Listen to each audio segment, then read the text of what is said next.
Selamat malam pemirsa, senang sekali saya Balkis Manisa menjumpai Anda kembali di Jumat malam di acara Perempuan Bicara. Sedikit tadi Anda sudah lihat ini miris sekali ya, sebuah rekor pecah begitu, tapi bukan rekor yang membanggakan untuk Indonesia. Ini rekor koruptor atau mungkin dugaan ya, kita masih bilang dugaan ini. Tersangka korupsi termuda di Indonesia, paling tidak saya bisa katakan seperti itu, yang sudah ditangkap.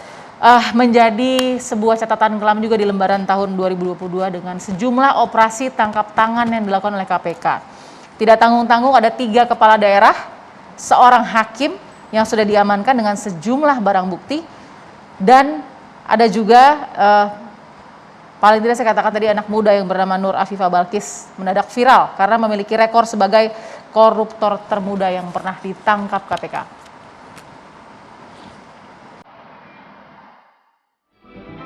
Sosok Nur Afifah Balkis seketika menjadi tenar. Bukan karena prestasinya, tapi karena terjerat kasus korupsi di usia 24 tahun. KPK menangkap Nur Afifah bersama beberapa orang lainnya dalam operasi tangkap tangan korupsi Bupati Penajam Pasir Utara, Kalimantan Timur, Abdul Ghafur Maksud. Perkara korupsi terkait suap pengadaan barang dan jasa serta perizinan di Pemkab Penajam Pasir Utara. Nur Afifah yang menjabat sebagai Bendahara Umum DPC Partai Demokrat Balikpapan ini diduga berperan sebagai penerima, penyimpan, serta pengelola uang hasil suap senilai 1 miliar rupiah. Kasus korupsi yang menjerat Nur Afifah Balkis menjadi ironi. Generasi muda yang menjadi harapan justru menjadi tersangka kasus korupsi. Apakah korupsi telah menyentuh semua generasi? Adakah yang salah dengan negeri ini?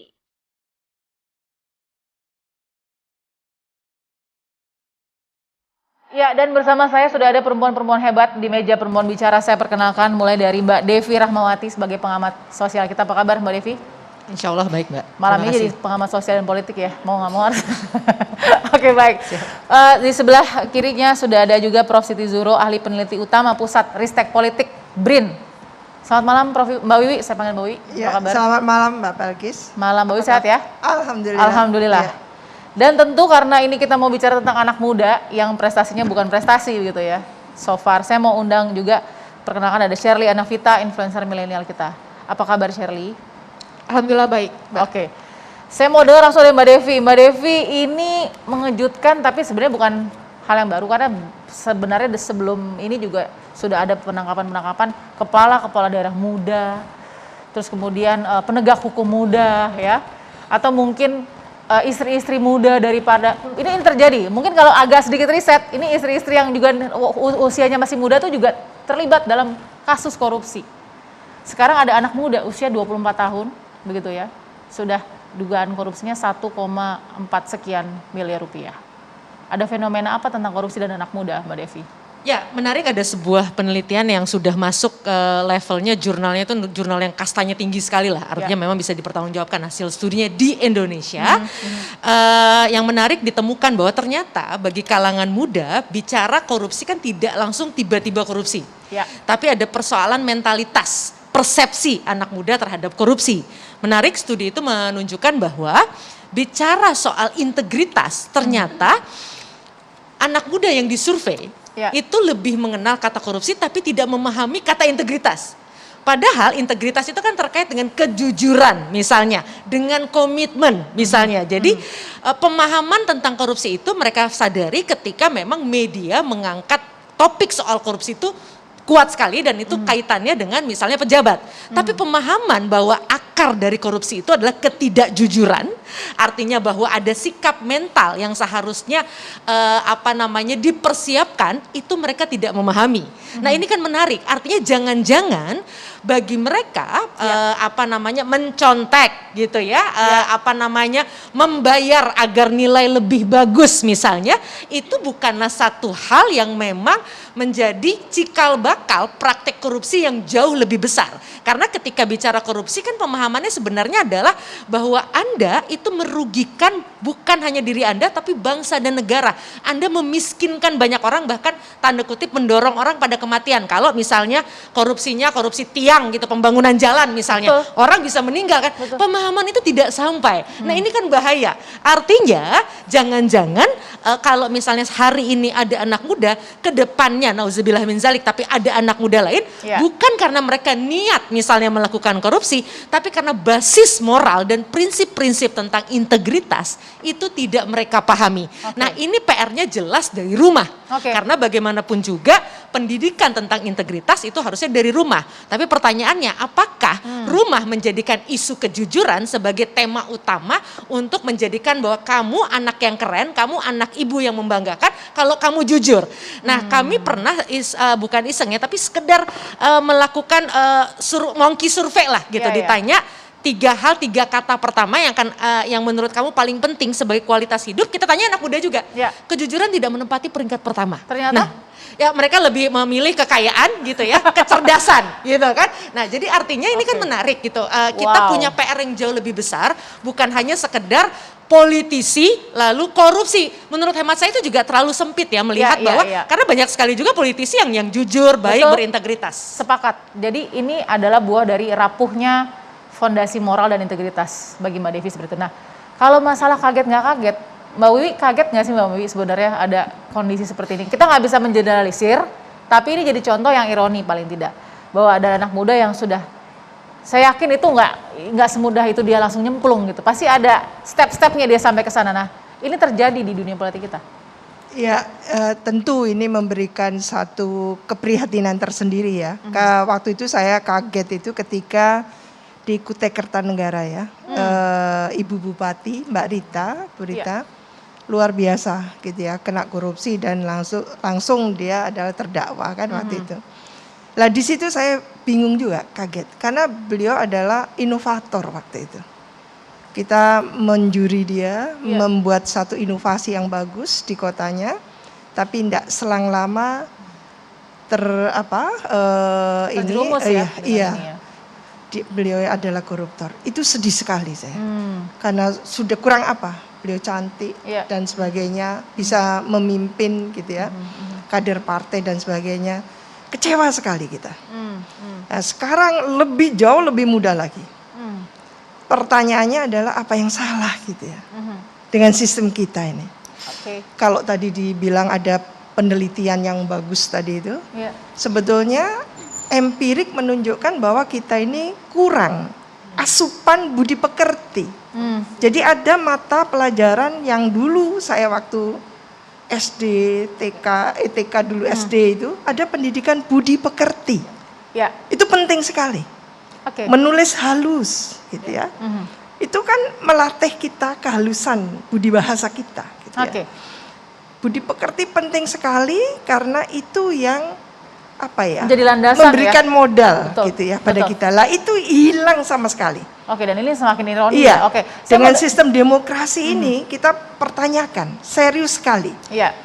Mengapa nilai-nilai budaya kita jadi seperti Iya. ini gitu ya. Betul, karena memang di kasus ini misalkan contoh ya, ini kan terjadi di salah satunya yang misalkan di Nur Afifah yang berusia 24 tahun ini kan juga karena menjadi ini ya, anak buah dari Pak Bupati Penajam Pasir, bendahara umum gitu ya dari sebuah partai, Pak Abdul Ghafur yang juga masih muda, 34 tahun nih, hanya terpaut 10 tahun saja. Nah, kalau ini kayak saya kasih agak sedikit tugas sedikit ya Bu Sherly ya. Karena sepertinya Sherly lebih dekat usianya dengan Oke, gini Sherly, pada saat di usia segini begitu ya sudah masuk ke kancah politik, sudah masuk ke dunia organisasi yang ya berada begitulah. Apa sih yang susah dalam memilih tadi moralitas, integritas dan tidak moralitas, tidak integritas?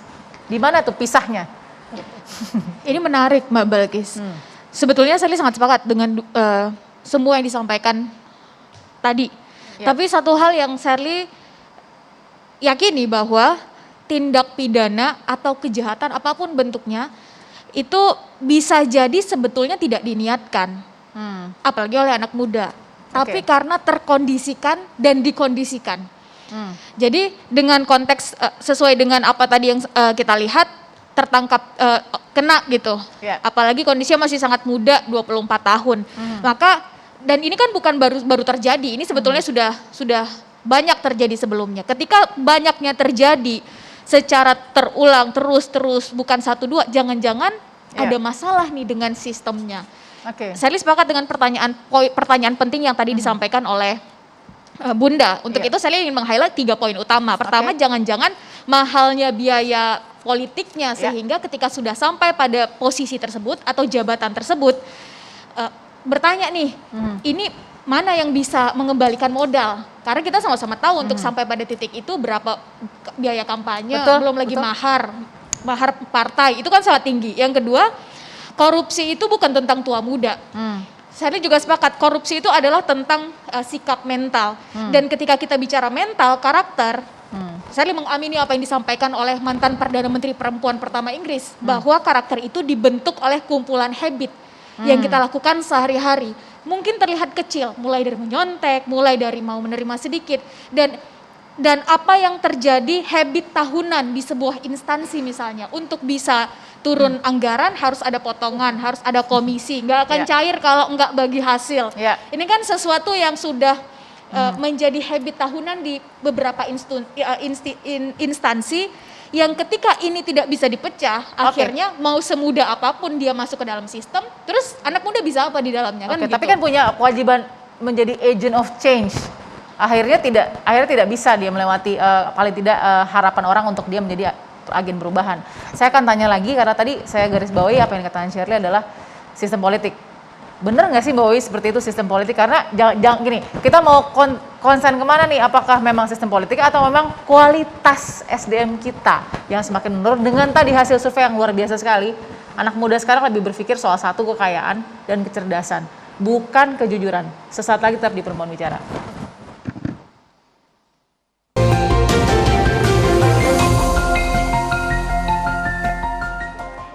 Oke, terima kasih Anda menyaksikan Perempuan Bicara. Di segmen 2 saya ingin dengarkan penjelasan dari Mbak Wiwi soal benar nggak sih ini sistem politiknya atau memang kualitas SDM kita yang sudah makin drop? Iya, menurut saya memang ini kita harus melakukan evaluasi serius ya, karena sistem demokrasi ya, sistem pemilu, sistem pilkada kita yang kita laksanakan ini ternyata kok ada korelasinya positif terhadap maraknya korupsi. Bahkan kepala daerah sudah tercatat itu 438. Wow. Jadi menurut saya sungguh sangat banyak dan ini akan terus berlipat ganda seperti itu. Jadi 438 itu per tahun? Ini selama katakan hampir 5 tahun lebih gitu 438 ya. 5 tahun. Oh wow. Iya. Okay. Jadi menurut saya cukup fantastis. Belum lagi di level nantinya eksekutif DPRD-nya. Luar biasa juga. Jadi betul-betul korupsi kita ini bencana. Bencana korupsi yang tidak mengenal gender juga gitu, usia, latar belakang dan sebagainya. Dan masyarakat juga ikut seperti itu.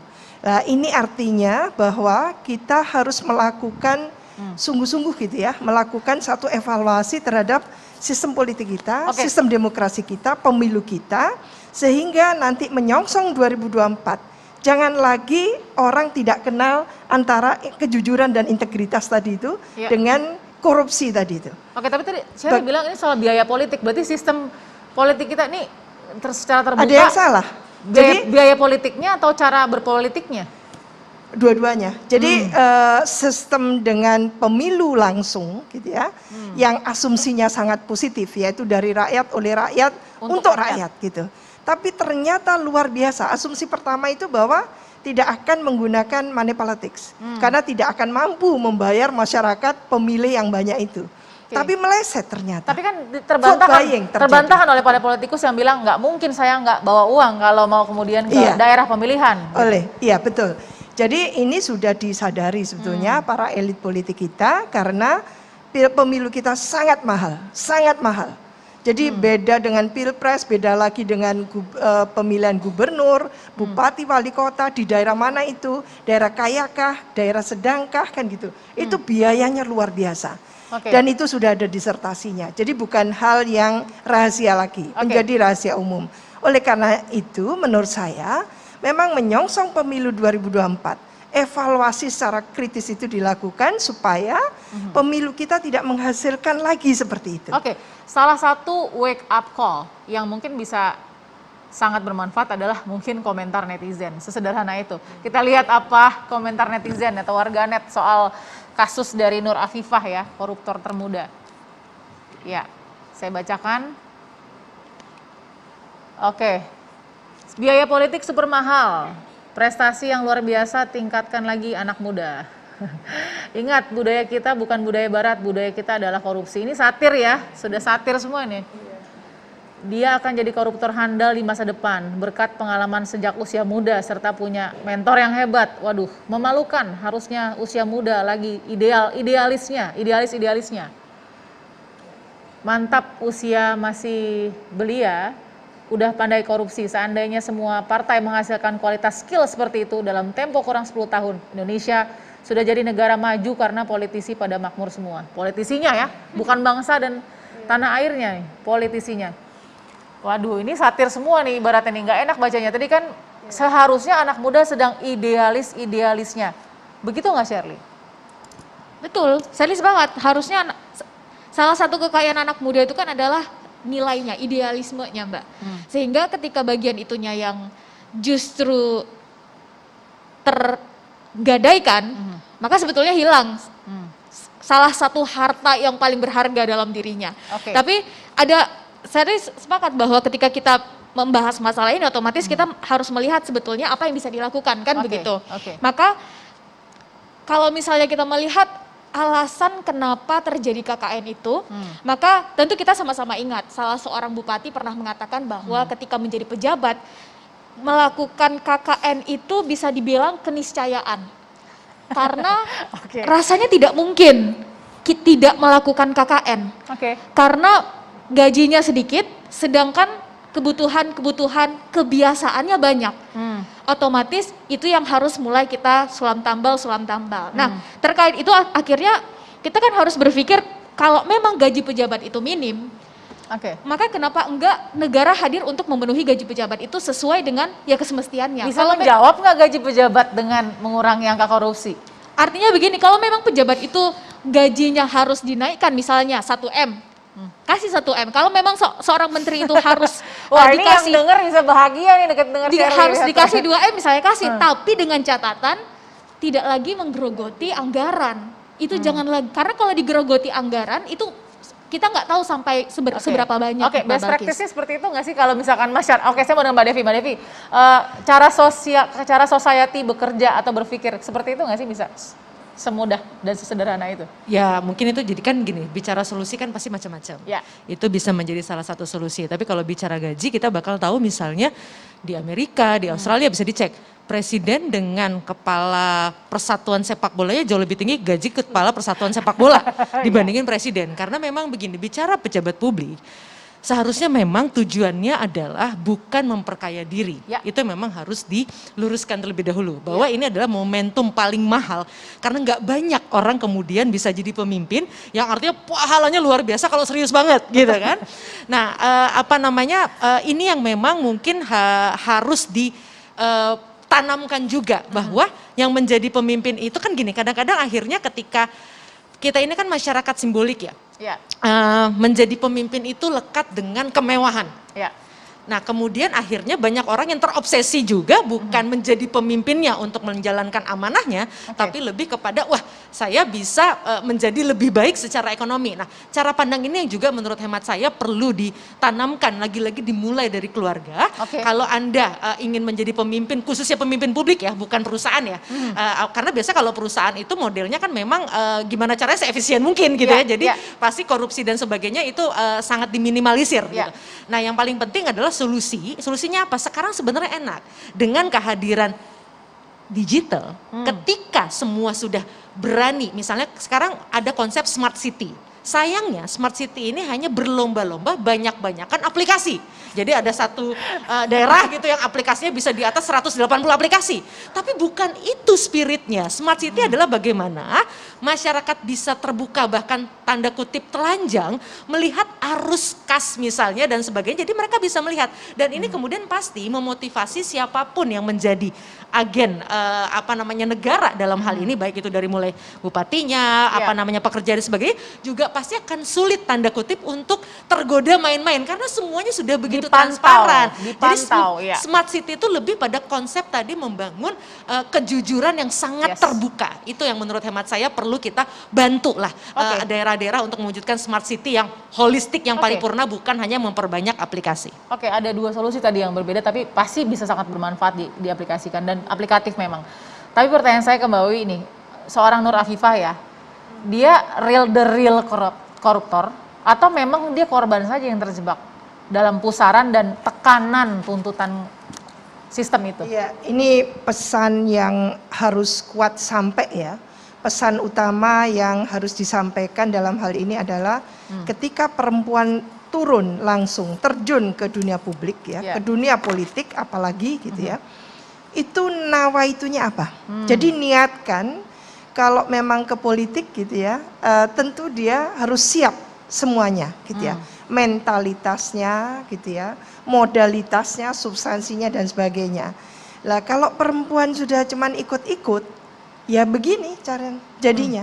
Jadi dia tidak punya prinsip, tidak punya bekal integritas tadi itu yang menurut saya sangat penting. Saya kepingin menurunkan argumentasi dari Mbak Devi tadi itu, dari Smart City menjadi Smart Village. Karena jumlah village itu hampir 74.000. Sementara kabupaten itu hanya 415. Kota 93 gitu ya, provinsi 34. Kita turunkan sesuai dengan programnya Pak Jokowi, yaitu visinya itu adalah membangun SDM unggul, membangun kualitas SDM. Lah kalau diturunkan sampai ke grassroots, kita membangun desa. Nah, desanya apa? Smart Village tadi itu. Lah kalau itu diseriusi, dibekali lagi gitu ya, bagaimana budi pekerti supaya kejujuran itu nomor satu, ya pandangannya masyarakat di aras lokal itu, mungkin kita akan menuai setelah 2 periode, 3 periode. Tapi kalau ini diteruskan seperti ini Mbak Balkis, menurut saya kita akan musibah gitu. Ini serius ini, musibah. Baik, tanpa mengecilkan ini karena ini meja perempuan bicara, saya berpikir bahwa begini, tadi kan Mbak Wiwi bilang perempuan jangan asal ikut-ikutan masuk politik gitu. Padahal justru porsi kita tuh sangat terbatas, 30% ya Mbak Wiwi ya, kalau tidak salah ya, keterwakilan dan perempuan. itu tidak pernah terpenuhi, dan hanya itu sekitar 20-21%. Pertanyaan saya, 30% perempuan yang terpilih masuk dalam partai politik ini harusnya kan sudah terseleksi dong, dia bukan jumlah yang besar, begitu ya. Kenapa ini terbalik cara berpikirnya mungkin partai, kenapa memilih ini masih ada yang bermasalah? Artinya gini, jadi sudah terseleksi dengan 30% tadi, tapi kemudian masih ada yang seperti ini. Gitu. Contoh ya, Mbak Wiwi, bisa nggak saya kaitkan seperti itu, setuju nggak? Ini bagus ini. Jadi pertanyaan yang sangat menukik menurut saya, tahu tidak? Tiba pemilu legislatif, tiba akal. Jadi perempuan tidak pernah dipersiapkan secara umum ya, serius gitu. Jadi partai itu betul-betul menyiapkan, ada partai yang serius gitu. Tapi kebanyakan kalau tiba pemilu legislatif, tiba akal tadi itu, siapapun diangkat gitu ya. Siapapun ini siapa sih Mbak Wiwi? Enggak, saya mau tahu bisa nepotisme, kolotisme, bisa kekerabatan gitu kan. Bisa, pokoknya tidak ada merit system tadi itu. Karena apa? Karena sistem kaderisasi di partai politik ini belum maksimal. Sehingga seperti ini gitu. Kenapa kira kalau kita mau otokritik ini kan kita juga memperbaiki sistem ya. Sistem kan berarti kita juga dukung bagaimana partai politik memperbaiki dirinya. Kenapa sih sulit sekali memilih perempuan-perempuan yang berkualitas untuk duduk mengisi keterwakilan yang sedikit ini? Ya, itu mestinya partai politik proaktif melakukan headhunters. Jadi katakan melamar gitu ke kampus, ke organisasi perempuan, melamar ini minta gitu. Jadi ada penghargaan, bukan perempuannya ujuk-ujuk datang ke partai politik. Oke, saya langsung mau check and balance. Sebenarnya terjadi nggak sih di kampus di headhunter gitu, Mbak Devi? Gimana? Ada nggak headhunter ke kampus Mbak Devi? Mbak, pertama gini, saya kok agak terganggu dengan pernyataan ini perempuan ini udah angkanya kecil kok korup. Mohon maaf, hati-hati. Oke. Bukan perempuannya yang salah. Lihat, kenapa media misalnya ketika perempuan yang korupsi itu dipotretnya seakan-akan dunia ini kiamat.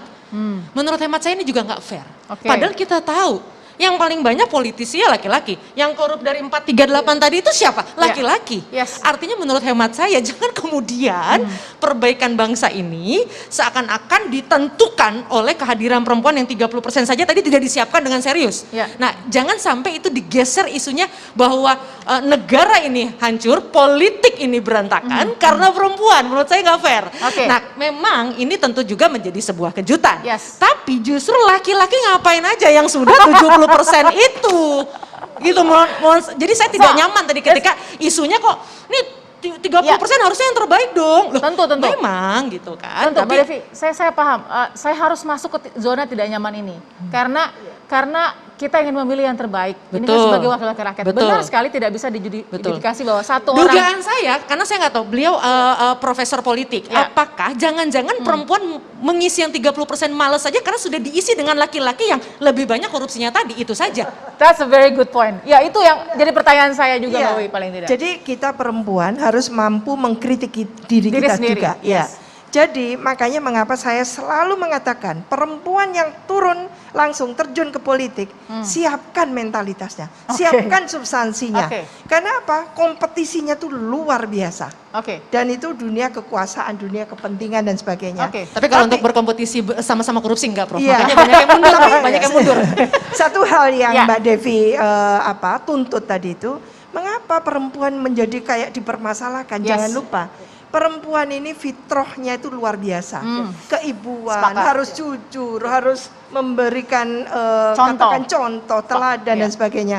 Jadi tuntutan kepada perempuan itu luar biasa. Makanya kalau kita terjun, kita harus serius itu. Saya Jadi harus namanya. oke. Setelah ini saya mau dengar dari Shirley juga.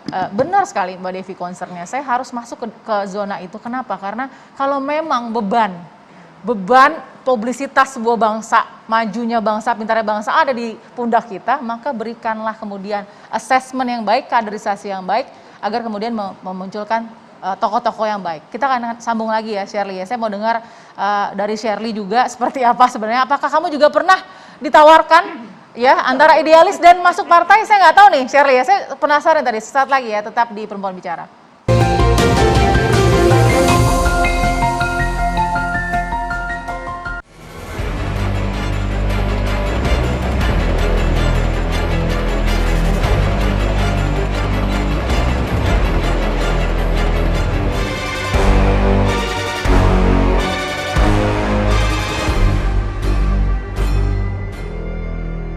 Baik, kita kembali di meja Perempuan Bicara. Saya mau bacakan dulu beberapa kepala daerah yang terjerat kasus korupsi yang usianya terbilang masih muda.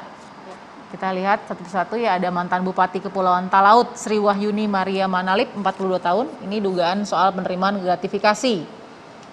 Nah, oke, kemudian berikutnya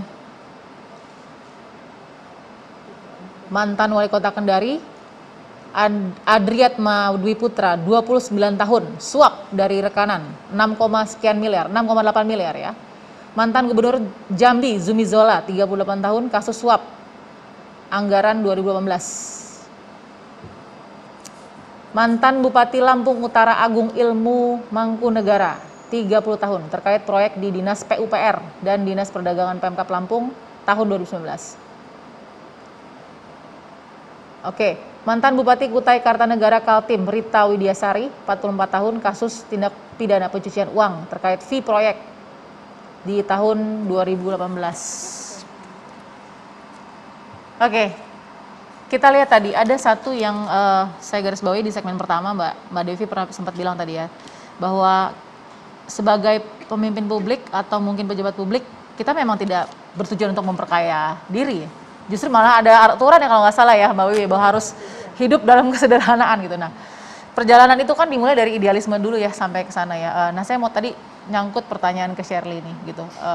Apakah memilih untuk misalnya muda saat ini belum masuk partai politik, itu kenapa, dan kemudian apakah ada memang harus ke situ kan? Kalau mau tadi ya harus ke situ. Bagaimana pilihannya Shirley? Kalau Shirley sampai sekarang belum, mungkin bahasanya belum dan tidak melihat sepertinya kontribusi Shirley akan besar di situ, Mbak.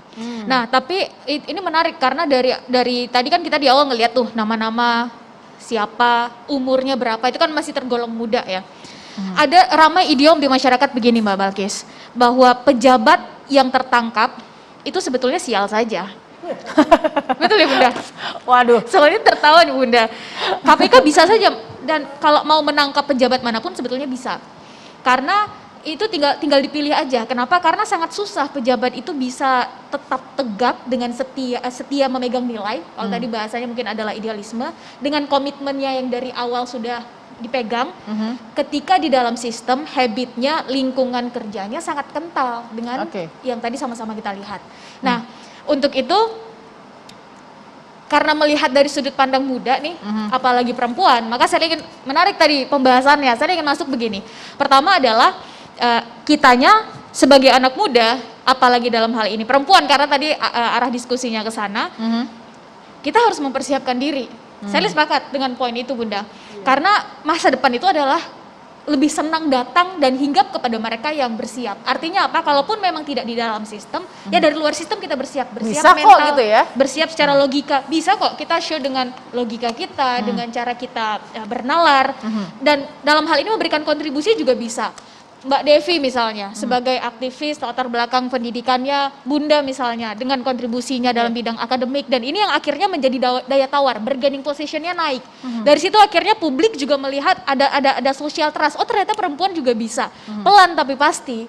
Saya yakin bahwa wajah perempuan apalagi dalam dunia politik, sosial ini akan meningkat dengan sendirinya, dan ini jelas adalah tugas kita bersama. Yang kedua adalah dalam hal ini mohon izin, partai sebagai kendaraan politik juga harus mau dong mempersiapkannya dari dalam. Jangan sampai sistem dari dalam ibaratnya seperti perusahaan gitu. Yang mana yang punya modal kuat, ya yang dia yang diberi. Ini kan akhirnya kembali membuat trust kita terhadap politik itu semakin berkurang. Begitu Mbak. Nah soal ini ya, saya mau lihat juga, kalau tadi kan soal gaya hidup mewah. Kita bisa nggak sih lihat gaya hidup mewah itu mempengaruhi juga potensi-potensi seseorang untuk masuk ke dalam ranah-ranah korupsi seperti ini? Mungkin ke Mbak Wi dulu. Pola hidup hedon, ya, itu menjadi tren yang luar biasa. Dulu zaman Orde Baru dihimbau untuk kencangkan ikat pinggang, kurangi pola hidup konsumtif. Tapi di era reformasi tak terkendali lagi. Jadi pola hidup kita sangat konsumtif, hedon di mana-mana gitu ya. Orang muda itu orientasinya tidak ada rasional, tapi pola hidup yang mewah juga kan gitu ya. Lah ini yang menyebabkan kita secara tidak langsung terkikis idealisme untuk melakukan dedikasi terhadap negara bangsa. Jadi lebih selfish akhirnya kan gitu ya. Karena apa? Karena lingkungan itu membuat seperti itu. Tadi itu nilai-nilai budaya kita tergerus secara cepat gitu ya di era reformasi itu. Hanya karena atas nama demokrasi gitu, seolah-olahnya kita itu tidak perlu gitu ya mengedepankan lagi nilai-nilai Pancasila, satu contoh. Nggak enak disebutkan, tapi memang kita harus berlandaskan pada Pancasila gitu kan. Ada keadaban di situ, ada nilai-nilai tentu gitu ya, empati kepada sesama kan gitu. Di saat kita susah seperti ini ya, pandemi Covid ya, kita selalu menyaksikan bagaimana gitu kan kontestasi kemewahan yang ditunjukkan oleh orang-orang tertentu itu kan ini gitu. Miris itu ya satu Mbak Wi contoh. ya. Sambil kita lihat foto-foto ya, ini beberapa foto-foto yang menggambarkan gaya hidup mewah mungkin. Saya mau tanya ke Mbak Devi. Mbak Devi, hidup yang tadinya cuman hanya butuh kebutuhan, jadi butuh gaya untuk menilai diri dan aktualisasi diri. Stepnya gimana sih orang bisa loncat ke situ sebenarnya? Nah, memang media sosial yang sekarang itu menjadi panggung diri, di mana semua orang, maka kan sekarang sudah sudah banyak penelitian digital yang memang tidak langsung hubungannya dengan korupsi. Jadi ini Ya. memang saya nggak bisa komentar untuk korupsinya. Tapi gini, kehidupan visual, demonstrasi visual di ruang digital yang biasanya menunjukkan kepalsuan, karena memang teknologi ini menyediakan platform kita untuk berbohong gitu ya, dengan filter, gitu, kepalsuan tadi gitu kan. Jadi kepalsuan itu betul-betul dimanjakan. Nah, ketika kemudian seseorang tidak memiliki kemampuan untuk bisa, karena kan ada virus FOMO itu ya, fear of missing out, virus takut ketinggalan tren. Yes. Ketika semua orang mendemonstrasikan gonta-ganti sepatu, gonta-ganti apa, atau segala macam gitu kan, gaya hidup yang kelihatannya sangat mewah, tentu akan mendorong banyak orang untuk bisa melakukan hal yang sama. Makanya juga sudah divonis generasi digital ini adalah generasi yang paling stres. Stresnya kenapa? Karena mereka paling tanpa mereka sadari, mereka setiap detik, sudah bukan setiap hari, setiap detik membandingkan dirinya dengan orang lain. Siapa yang kuat? Kalau kemudian ada yang mungkin secara personalitas akan menarik diri, makanya bunuh diri misalnya ujungnya karena nggak kuat segala macam.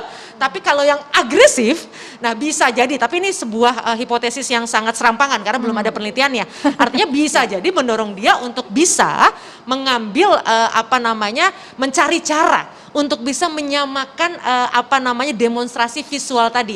Makanya balik ke Pancasila, saya sepakat sekali dengan Prof, karena di Pancasila jelas tidak bergaya hidup mewah.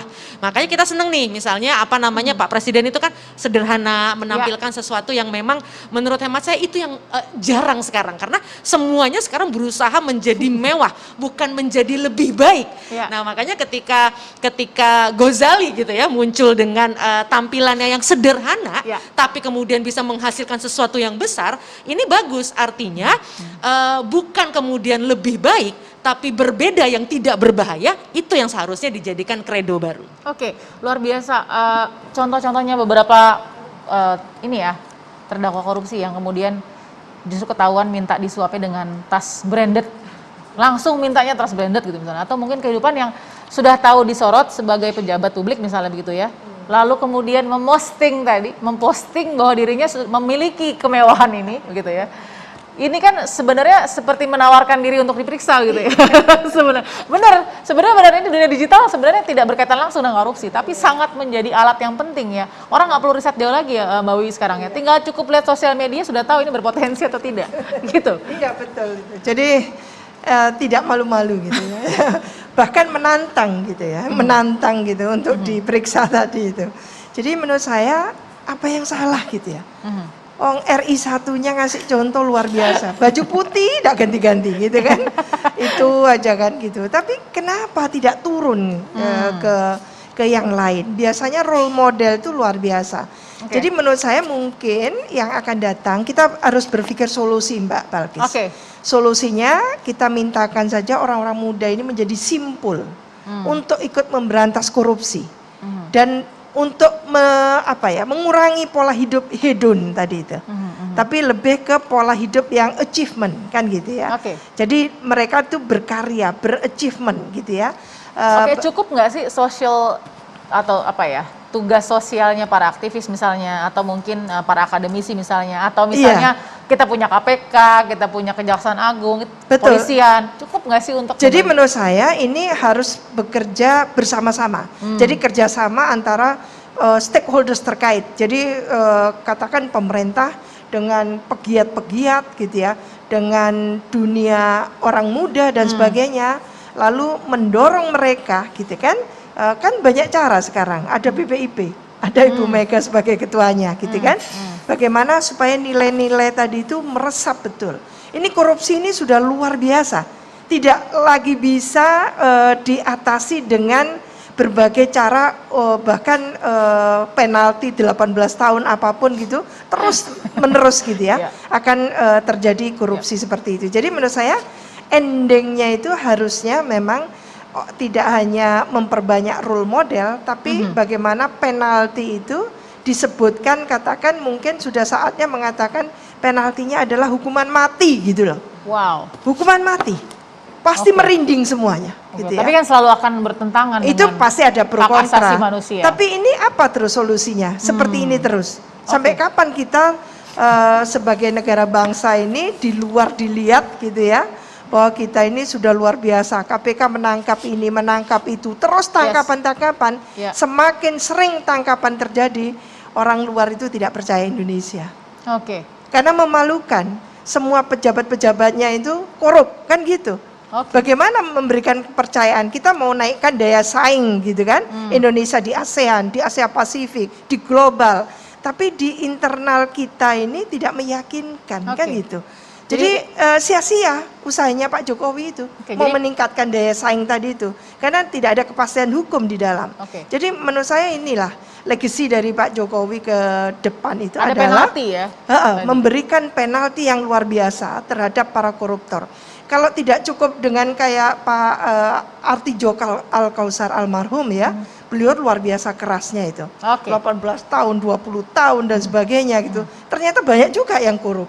Ya mungkin kalau disebutkan hukuman mati baru merinding gitu kan. Oke. Dikasih langsung itu bagaimana ada peti mati gitu kan. Kayak di Cina gitu kan. Waduh. Disiapkan peti mati gitu ya bagi Baik. para koruptor. Mungkin berhenti gitu kan. Oke, saya mau dengarkan Saya, solusi ya. dari Shirley juga, Mbak Wiwi dan juga dari Mbak Devi ya. Sesaat lagi tetap di Perempuan Bicara.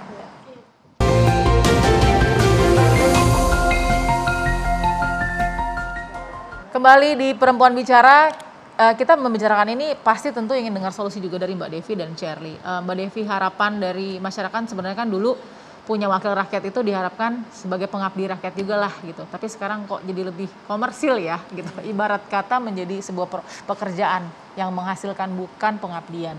Ya, kalau tadi Prof menyampaikan solusi jangka pendek penalti gitu ya, karena mudah-mudahan langsung membuat orang merinding. Mungkin kalau saya ambil pendekatan jangka menengah dan jangka panjang, yaitu lewat pendidikan. Sederhana, korupsi terabas gitu ya. Lihat bagaimana misalnya Inggris saja. Dia ngajarin warganya untuk bisa antri, yang artinya secara filosofi nggak main terabas gitu ya. Tapi bukan berarti negara-negara maju nggak ada korupsi. Data 2020 menunjukkan semua negara tidak ada yang imun terhadap korupsi gitu ya. Tapi artinya kita perlu banyak belajar, pendidikan di kita jangan lagi menekankan pada persoalan angka. Ranking berapa, bisa dapat berapa, yang orang tidak tahu prosesnya, tapi kualitasnya. Ngantri saja, mereka tuh butuh 50 tahun untuk ngajarin warganya bisa ngantri, pakai undang-undang tuh, ada penaltinya kalau nggak ngantri. Yang artinya filosofi-filosofi yang sangat dekat dengan kehidupan, mudah-mudahan kalau kemudian itu diwariskan dari model pendidikan bahkan dari lahir, itu akan menjadi gini, kenapa kita kalau di luar negeri kan misalnya kehilangan barang, Ya. yang menarik apa? Saya pernah tuh kehilangan barang, 3 hari geser aja tidak. Jangankan hilang, geser aja nggak balik lagi ke tempat itu ya masih begitu aja. Gak ada orang yang berani, karena apa? Diajarkan betul yang kita sebenarnya punya Pancasila, bahwa ini haknya orang, bukan haknya kita. Kita memang ada semangat harmoni yang sangat kuat, komunalnya sangat kuat, punya barang orang ya barang gue gitu kan, barang saya juga barang orang gitu. Nah tapi ada hal-hal yang tetap harus diajarkan, dan satu hal, integritas itu tidak bisa disuntikkan kayak vaksin, itu harus dilatih.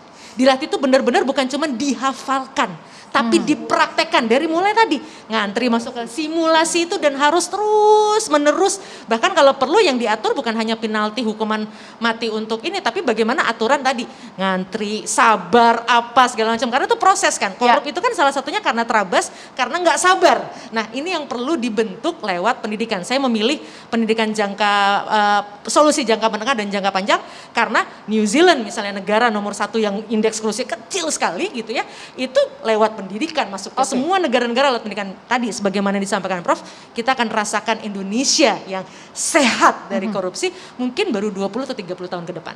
Wow, amin ya. Aduh, jadi optimis dengerin Mbak Devi. Paling tidak begitu. Nah ini kan perjalanan, benar sekali tadi. Kan tidak tiba-tiba korupsi orang, ada prosesnya. Jadi sudah ada booster lewat booster hukuman, booster edukasi. Sekarang dari anak muda, booster apa yang harus diberikan untuk kita memberantas dan terabas korupsi? Silakan. Saya sepakat. Kalau tadi udah dari jangka pendek untuk menggertak, jangka panjang lewat pendidikan, saya sangat sepakat. Satu hal aja Mbak Balkis yang ingin saya tambahkan, bahwa sistem ini juga harus berubah. Karena kalau ternyata manusianya juga sudah baik di dalamnya, tapi pada akhirnya kan kepastian hukum itu kembali kepada political will yang di atas. Ketika yang misalnya di atasnya tetap mengarahnya ke sana, dan korupsi-korupsi besar di atasnya tetap ada gitu, yang ditangkap yang kecil-kecil, kan akhirnya sama saja. Jadi berantas sampai ke akar-akarnya, dari kepala-kepalanya, karena anggaran KPK itu sangat besar untuk yang sudah ditangkap itu Ya. rasanya tidak Seimbang. sebanding. Ya. Itu yang pertama. Yang kedua adalah negara harus mulai menerapkan sistem pembuktian terbalik. Saya sepakat tadi mengambil contoh dari negara luar. Jadi kalau negara luar itu adalah ketika misalnya ada pejabat negara atau pejabat publiknya show off, wah dia punya barang branded dan lain-lain, dia Ya. harus bertanggung jawab membuktikan dari mana dia dapat itu. Oke. Bukan malah negara yang mengejar-ngejar. Ini sebetulnya sumbernya dari mana. Oke. Jadi saya lebih fokus ke sistem karena ketika sistemnya diperbaiki dari dalam pendidikan dan karakter yang itu Iya. kan dibentuk secara lama, Iya. itu juga dilakukan. Maka top down-nya dapat, bottom up-nya juga dapat. Harapan kita adalah pelan tapi pasti ini akan membentuk karakter-karakter manusia-manusia Indonesia yang sesuai dengan cita-cita bangsa. Tapi sebentar, berarti Shirley maksudnya kalau booster hukuman sudah ada, booster edukasi sudah ada, tapi sistem politiknya tidak berubah, itu akan sia-sia atau Jadi gimana? pada akhirnya begini Mbak, cara terbaik menguji integritas seseorang adalah kasih dia kesempatan, kasih dia uang, kasih dia jabatan, kasih dia posisi. Anak muda misalnya, oke berintegritas saat di organisasi. Gimana saat dia masuk ke dalam sistem, melihat sedemikian banyak Oke. uang, untuk mencairkan anggaran dia harus potong Ya. sana potong sini dulu. Dan itu mental itu yang nggak siap, antara yang dipelajari secara teori, atau mungkin di saat dia muda di kampus gitu, di organisasi, dengan apa yang dia dapatkan di lapangan. Ini kan terjadi perbedaan yang Oke. yang harus diseimbangkan. Oke. Kemudian Sally juga ingin meng-highlight satu poin bagus tadi dari Mbak Devi tentang smart city sampai diturunkan ke smart village, bahwa laporan harta kekayaan atau LHKPN setiap pejabat itu wajib dilaporkan secara berkala. Betul. Rasanya nggak masuk akal bagi kita anak muda, kok laporan gajinya sekian, tapi hartanya bermiliar-miliar dan itu bukan atas nama dia, atas nama istri, atas nama anak, atas nama supir dan lain-lain. Ini nggak masuk akal. Dengan adanya sistem yang transparan ini membuat kita semua jadi, oh ternyata wajar, ternyata dia hanya segitu. Ini membuat akhirnya pejabat publik jadi malu sendiri ketika punya harta yang berlebih dari yang seharusnya. Terakhir, perlindungan dan apresiasi untuk para justice kolaborator dan Ya. pelapor, karena kadang-kadang yang melaporkan yang malah dilaporkan balik. Ini kan akhirnya membuat kita jadi takut, Prof ya. Oke. Dan sebagai Oke. penutup, kita semua mengapresiasi langkah-langkah dari Kapolri, dari Oke. Panglima TNI yang sekarang kita bisa lihat sangat punya movement dan aware dengan Oke. kasus-kasus yang sekarang sedang viral. Harapannya adalah ini tidak hanya berhenti di sini, melainkan juga kepada nilai demokrasi lain seperti kebebasan berpendapat yang berlogika, Oke. perlindungan kepada para aktivis juga bisa dilakukan hal yang sama. Oke. Dan semoga ini tidak menjadi fenomena gunung es, Mbak. Artinya Amin, yang terlihat hanyalah secuil kecil, Ya. padahal yang terjadi Lebih begitu besar dari banyak. itu. Sebuah solusi tadi soal sistem politik dan transparansi digital yang harusnya menjadi senjata. Bagaimana juga soal solusi hukuman yang berat harus diberikan sebagai shock terapi ya bagi para koruptor. Dan bagaimana solusi edukasi yang sebenarnya ini kan dasarnya ya. Justru ini dasarnya untuk menguatkan tadi cita-cita 20-30 tahun Indonesia bisa bebas korupsi. Wow, mudah-mudahan yang mendengarkan atau sedang paling tidak ya berharap atau merasa pesimis soal Indonesia, jangan pesimis. Kita masih punya banyak orang-orang yang bersih, yang baik, yang bisa mengubah Indonesia jadi lebih baik. Terima kasih Mbak Devi, terima kasih juga Prof Wiwi, dan juga terima kasih Shirley sudah hadir di Perempuan Bicara. Sehat selalu pemirsa, terima kasih, sampai jumpa minggu depan.